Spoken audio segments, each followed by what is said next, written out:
Empezamos. Imagínense por un momento esto. Una madrugada pero verdaderamente helada en la costa oeste de Noruega. Estamos en el mismísimo año 900 después de Cristo.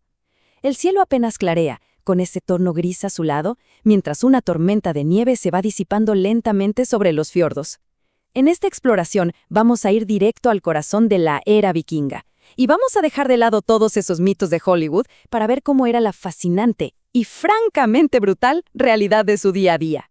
Porque, piénsenlo, allá afuera el entorno no perdona. El viento del norte literalmente ruge entre montañas cubiertas de puro hielo. A lo lejos se escucha la respiración pesada del mar, y esas olas gigantes estrellándose contra las rocas negras, pum, pum, marcando el ritmo de todo. El aire ahí te corta la cara. Y si hiciéramos el ejercicio de respirar profundo, el olor es súper intenso. Una mezcla áspera de sal de mar, humo húmedo, resina de pino y ese olor penetrante a pescado secándose al aire libre. Ese contraste brutal es lo que define su vida entera. Ahora dejemos atrás ese frío que te congela los huesos y entremos a su casa. El cambio es una locura. Pasamos de un viento mortal a un espacio que, bueno, quizás a nosotros nos parecería frío hoy en día, pero para ellos era el refugio perfecto. Cálido, oscuro y sumamente íntimo. Y el aire cambia por completo. Te envuelve de golpe el olor a humo de leña, grasa animal, lana mojada, cerveza y carne asada. Ese choque de sensaciones, cruzando la puerta, era literalmente la línea entre la vida y la muerte en el siglo IX. Entonces, ¿qué es este lugar? Hablamos de la Casa Larga, el famosísimo Longhouse. No es solo un edificio, es el corazón absoluto de la vida vikinga. Imagínense una estructura gigante, pesadísima, hecha con troncos gruesos, barro y turba. El techo está cubierto de tierra y pasto, aguantando toneladas de nieve encima. Pero fíjense en un detalle clave. No hay grandes ventanas. El vidrio era impensable, así que los pocos huecos se tapaban con pieles. La regla número 1 era conservar el calor. Punto. La luz daba igual. Y ahí, alrededor de una fogata central que jamás, pero jamás se apagaba, vivían amontonados abuelos, padres, hijos, sirvientes y hasta los animales, todos juntos aguantando las peores tormentas del invierno. Y claro, viendo a todos reunidos alrededor de ese fuego, uno no puede evitar preguntarse, ¿eran todos estos tipos los clásicos guerreros sanguinarios que siempre nos pintan? La cultura popular nos ha metido esa imagen en la cabeza, pero la vida cotidiana nos cuenta otra historia. Sí, de repente ves a un muchacho puliendo cuidadosamente su espada cerca del fuego, por supuesto.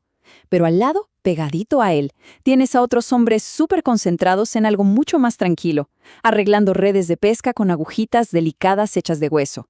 La verdad es que su sociedad era mucho, mucho más compleja de lo que creemos. La inmensa mayoría de los nórdicos eran agricultores de tiempo completo, rompiéndose la espalda en una tierra súper difícil. Eran pescadores increíbles y comerciantes de primer nivel que llevaban pieles, ámbar y hierro hasta lugares tan lejanos como Bizancio o el mundo islámico. Y también eran maestros artesanos.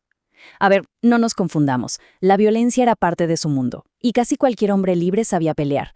Pero agarrar un hacha e irse de saqueo era solo una pequeña faceta de una civilización que en realidad era súper trabajadora y productiva. Y justamente por ser tan trabajadores, su supervivencia dependía de planear muy bien. En el fondo se ve a las mujeres preparando unos caldos pesadísimos en ollas gigantes de hierro. Dependían al 100% de lo que lograran guardar. Hablamos de bacalao y arenque que dejaban secar al viento helado, mantequilla salada, quesos durísimos. Todo el verano se la pasaban acumulando comida. Si lograban tener carne fresca de oveja o cazaban un venado, era un lujo total. Y para tomar, como el agua no siempre era segura, su salvación era la cerveza súper espesa, sin filtrar, y el famoso hidromiel, bebidas súper densas y llenas de calorías que los mantenían con vida y energía en el día a día. Ahora, escuchen bien esto, porque les va a romper uno de los mitos más grandes. Alguien escribió en esa época que los vikingos eran demasiado limpios y atractivos. ¿Y saben quién lo escribió? No fueron ellos mismos, fueron los cronistas ingleses. Resulta que los vikingos se bañaban seguido, se peinaban, y eso traía locos de coraje a los ingleses porque, literalmente, les estaban robando la atención de las mujeres locales. O sea, tenemos esta idea del nórdico sucio, apestoso y bárbaro, pero la historia nos da una bofetada. Eran tan cuidadosos con su higiene que los extranjeros estaban absolutamente desconcertados. Y no es un cuento, la arqueología lo demuestra. Para la Europa de ese entonces, los vikingos estaban en otro nivel de limpieza. Tenían unos peines lindísimos tallados a mano en hueso o cuernos de ciervo. Usaban pinzas de metal súper precisas e incluso tenían limpiadores de oídos. Y por más que hiciera un frío espantoso, no le huían al agua. Si encontraban aguas termales, se metían a bañar. Si no, construían unas especies de saunas primitivas. Ese vapor y ese calorcito no solo los limpiaban, sino que eran súper importantes para curarse y simplemente para socializar durante el duro invierno. Volviendo a lo que pasa dentro de la casa, si prestamos atención, por encima de las voces se escucha un golpe rítmico, constante, clac, clac. Es la madera del telar vertical. Las mujeres pasaban horas, pero de verdad, muchísimas horas ahí, tejiendo. No solo hacían túnicas y mantas gruesísimas para no morir de frío en la noche. De esas mismas manos y de ese esfuerzo constante, nacían las enormes velas de los barcos. Piénsenlo. Ese trabajo en el telar era literalmente el motor tecnológico que hacía posible tanto sobrevivir al invierno como salir a conquistar los mares. Pero bueno, no todo era admirable, y hay que ver la imagen completa. A la hora de la comida, las diferencias sociales salían a la luz de una manera brutal. Mientras el jefe de familia y su gente comían calientitos ahí en el mejor lugar junto al fuego, allá escondidos en las sombras trabajaban los thralls, los esclavos. Esa es la cruda realidad del mundo vikingo. Muchos eran prisioneros de guerra, capturados en saqueos o comprados en las rutas de Europa del Este. A ellos les tocaba el trabajo más pesado, el frío y las peores raciones de comida. Era una jerarquía de hierro, durísima y sin la más mínima piedad. Ahora, si asomamos la cabeza un segundito afuera, medio tapados por el hielo, vemos a los verdaderos responsables de que los vikingos llegaran tan lejos, los barcos largos o drakars.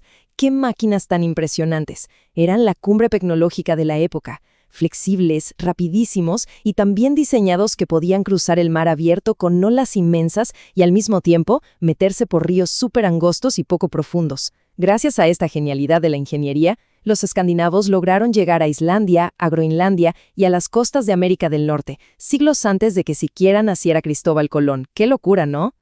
Ya cayendo la tarde, las pocas horas de luz exterior desaparecen rapidísimo. El cielo se pone negro como el carbón y el viento empieza a aullar entre las maderas de la casa. Adentro todo se calma. El fuego hace que unas sombras gigantes y parpadeantes bailen por todo el techo. Se crea una atmósfera rarísima, súper mística y casi sobrenatural.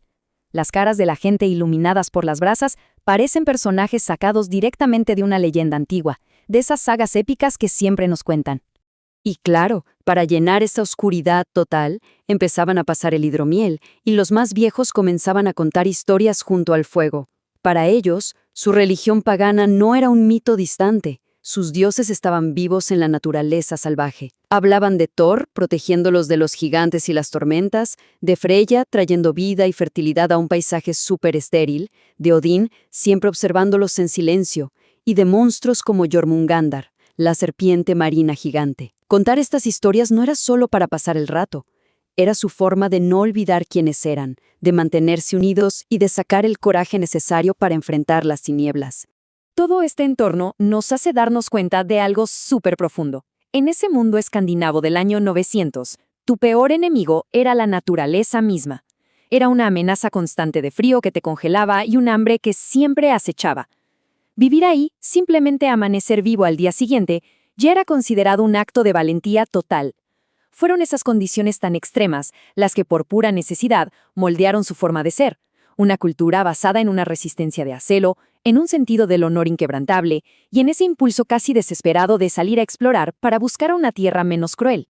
Así que, para ir cerrando esta exploración, pensemos en esto. Hay una poesía enorme en todo este escenario, en el sonido del mar chocando contra el hielo, en el brillo del fuego sobre los escudos de madera tallada y en el calor humano de un grupo de personas resistiendo juntas contra un invierno interminable. La grandeza de los vikingos no solo fueron sus batallas, fue su estoico aguante en el día a día frente a la adversidad. Y nos deja pensando, en medio de una lucha tan, pero tan extrema por la vida en el borde del mundo conocido, ¿qué otras asombrosas lecciones de supervivencia humana nos quedarán aún por descubrir en las sombras de nuestro pasado?